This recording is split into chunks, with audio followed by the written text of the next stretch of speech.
Elle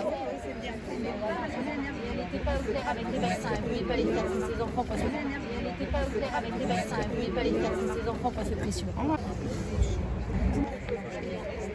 Ils sont déjà venus au mois. Elle n'était pas au clair avec les vaccins, elle ne voulait pas les faire si ses enfants passaient pression. Elle n'était pas au clair avec les vaccins, elle ne voulait pas les faire si ses enfants passaient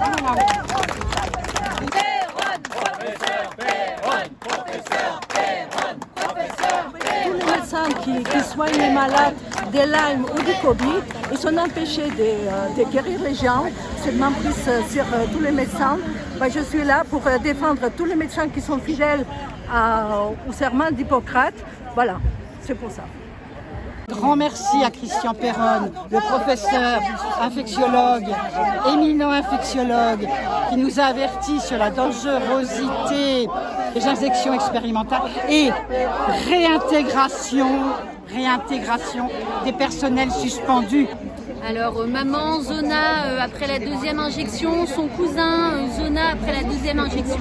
J'ai travaillé environ 35 ans dans une pharmacie à côté d'ici, place Saint-Michel, où on faisait beaucoup d'homéopathie, d'herboristerie. Les gens étaient ravis, on avait des médecins naturopathes à côté de nous qui prescrivaient, c'était très bien.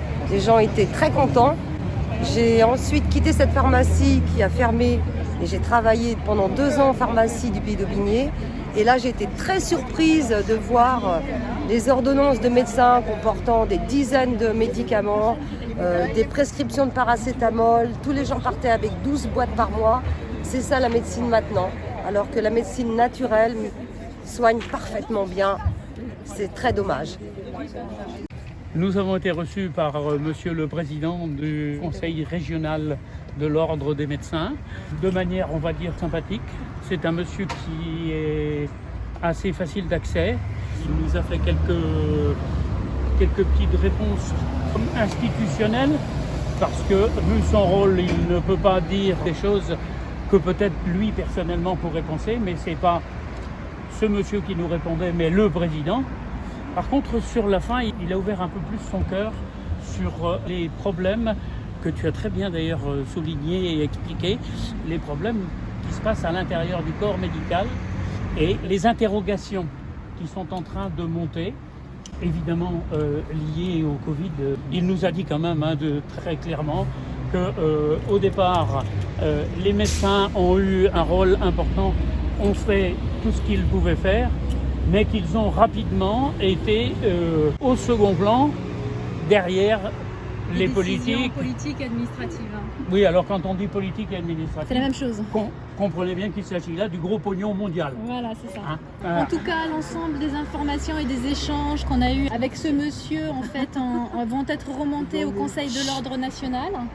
Et notre objectif, voilà, c'est de signifier et de mettre des mots sur tout ce qu'on vit aujourd'hui, la censure, le refus de traitement, l'inefficacité, la dangerosité dans laquelle nous avons été plongés depuis 2 ans. Dans cette... Tu as parlé du professeur Montagnier et de la façon dont les informateurs en général, etc., comment ils ont superbement ignoré le décès d'un mec aussi grand, aussi puissant. Prix Nobel quand même. Oui, prix Nobel, et pas que prix Nobel, parce que c'est lui, et on leur a glissé un mot d'ailleurs sur l'orientation de la médecine, et le professeur Montagnier avait fait des études là-dessus très pointues, sur l'avenir de la médecine, qui ne sera pas autour de la chimie, mais vraisemblablement beaucoup plus autour de l'électromagnétisme. Et finalement, on leur a rappelé que notre démarche, en tout cas aujourd'hui, est de défendre professeur Perron, Oui. Qui est traîné, qui est sali, qui est par cette convocation au Conseil de l'Ordre national, alors qu'en réalité, il ne fait que son métier de médecin, et donc finalement le leur. Et donc voilà, c'est ce qu'on leur a rappelé. Comment il a réagi quand Il vous a avez très dit bien, ça il l'a très très bien entendu. Fidèle au serment d'Hippocrate. Et il nous en a parlé à la fin. Oui. Et je suis partie en leur disant primum non nocere. Ils l'ont tout à fait. Bien dit, Voilà. Professeur Perron.